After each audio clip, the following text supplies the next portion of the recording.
in Too Rich to Care news. Ooh. I want to get there. Me too. I want to get there. I need to be like that. Yep. Submitted by Joe the Best. Thank you very much. Luxury brands including Burberry are facing scrutiny for burning leftover clothes instead of donating them. Oh. That's a tough one. I know. Because I could see both sides. I could see both. Because they don't want sides. They homeless can't people. have homeless people wearing Burberry. But then it's like, it feels like such a waste. That's What true. Oh, damn. That's But why do they have to donate or give it away or anything? It's just too much stock? So it's that some of it is also the law too. Like so some company. Yeah. So like for example, like if you're sitting on extra fabric or whatever as a clothing company, a lot of the laws actually state that you either have to donate it to be a tax deductible or you have to burn it. Really? Like destroy it. So it's actually the law for it to qualify. The law. I didn't have to say Yeah. the law. Because you can't be holding all that fucking inventory, dude. Because if it's a tax thing. Yeah. If that doesn't get sold, then you can't write it off. So some people don't know that and they're just it just outraged. sits They're just there. like, but what about the homeless? And so those are literally the choices. Damn.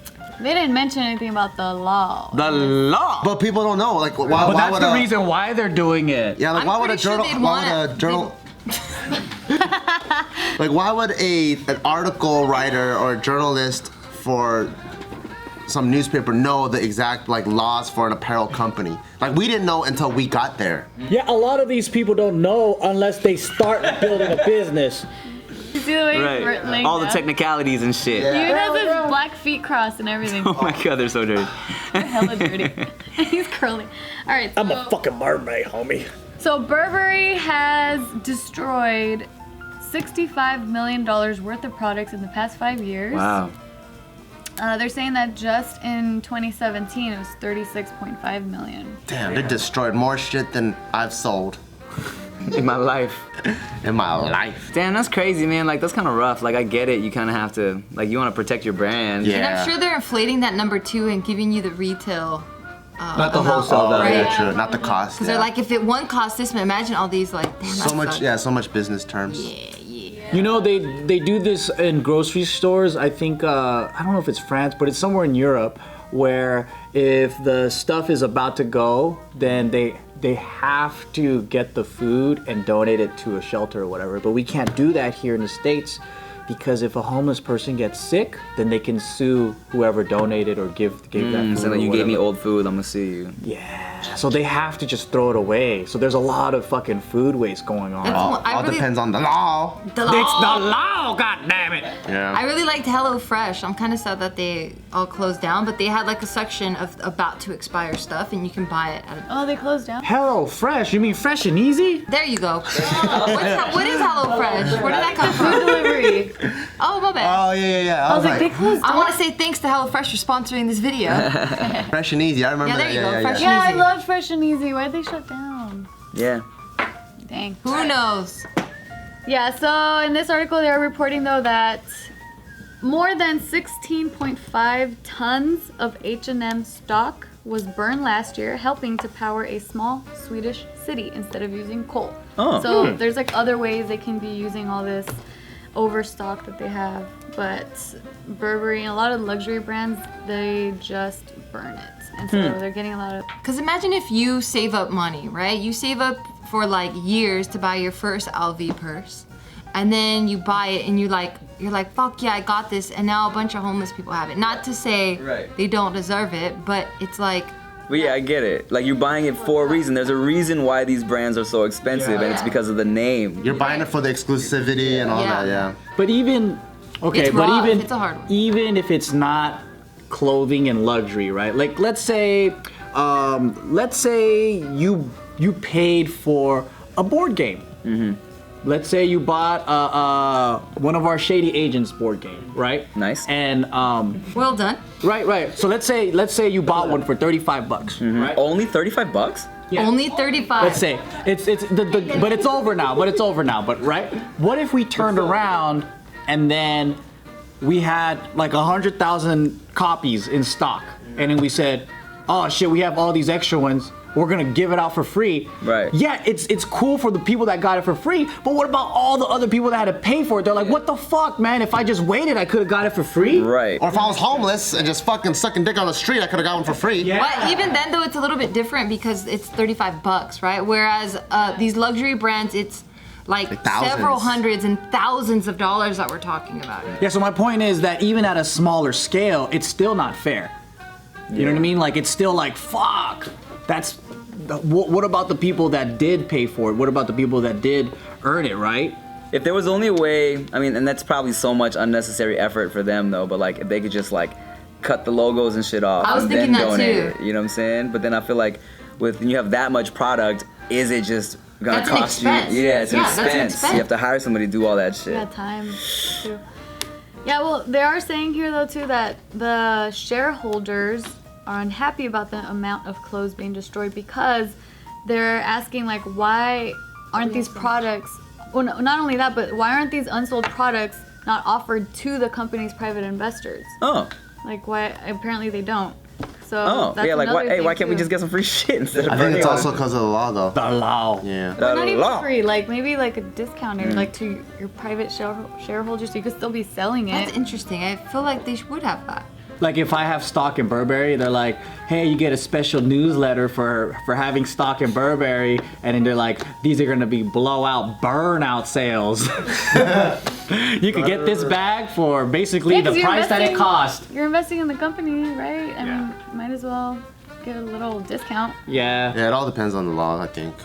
That's wild. Wow. I like that H&M was doing that thing to power the little city though. I mean, Yeah. That was pretty if tight. you gotta burn the shit, find a way to make it, you know, worthwhile for somebody. Yeah. H&M had a rough year last year. I know.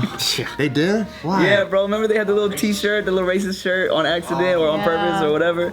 The little what was it? Accidentally on purpose. Yeah, what was it? The craziest monkey in the jungle or some shit like that. something. Cutest monkey in the jungle. And it was like a cute baby It or was something. a little black, black- black yeah. kid they put in that shirt. You know, H&M in Europe, I think is different from here because I put on some pants and I got some things out in France, and then I went to one out here and it was insane.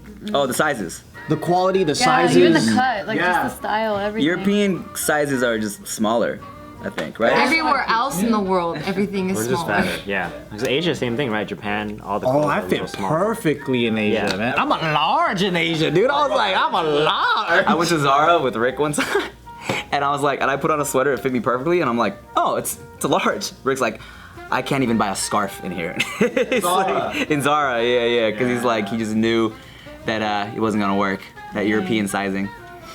What do you guys do with the overstock of barbell?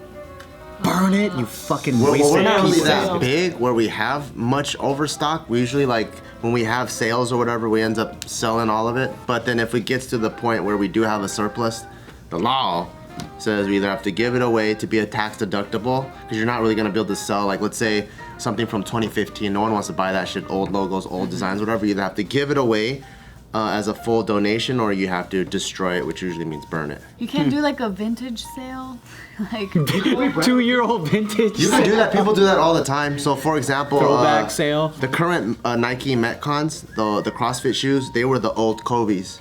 So they made a ton of them, and then I think they decided not to release them, so they didn't know what to do with them, and then they just rebranded it, and then now it became the Metcons. But if you put them side by side, they're the exact same thing. And one of our homies that used to work for Nike SB told us the secret, and we're like, what? It was so mind blown. So companies like that, they're so big that they can take a product and rotate it every 10 years. Right. And you'll just never even know where it actually came from. But that's also part of their game. If their game is to get rid of something that's tax deductible, not everyone can like always do that. Like There's so especially many like moving parts. Yeah. yeah, especially like something that's like a luxury brand. You can't. It's hard to pull the wool over someone's eyes if you're like you pull out 10-year-old LV and you're like, this is the new LV, because a lot of people collect that shit and they're like, Yeah, because it's like they know like specific season pieces and years and shit. Like this is like a 1998 fall Burberry coat and shit. yeah, and they'll know.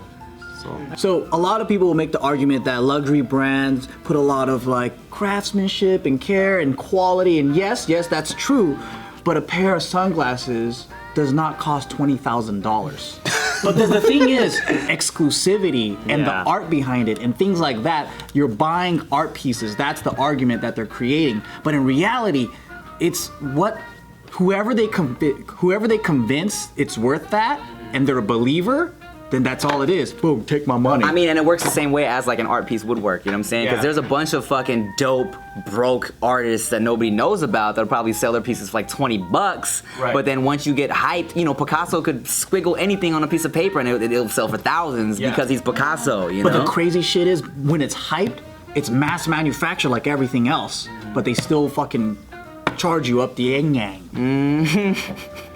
I think a perfect example is, at least in streetwear, it's like Supreme. Yes. Right? They have like, they sell bricks just with Supreme on it. Like, Yeah. What does that have to do with streetwear? It's a fucking brick. You know what But- trips me the fuck out when we were in Japan, we were in the Supreme store? The Supreme white t-shirt, they left Hanes on there.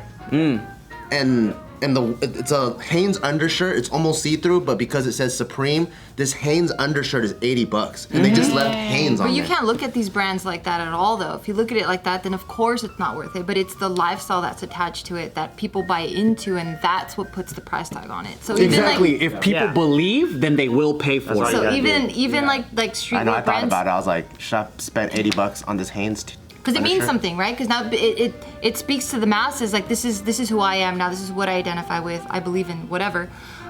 So even streetwear brands are like, this is a regular fucking t-shirt. Like you can't reinvent a fucking t-shirt. Like we're using AAA or whatever, but then they're still selling it for like $200. Even when the Yeezy shit first dropped, it was like, it was on, the tags were started, it was a regular ass t-shirt brand. And it was like, but you know, Yeezy shirts was going for like, I don't know, like what, $500 or some Yeah. shit. Because you it was know? easy. Damn, 500. That was a lot. And It's the just like- shoes, everything.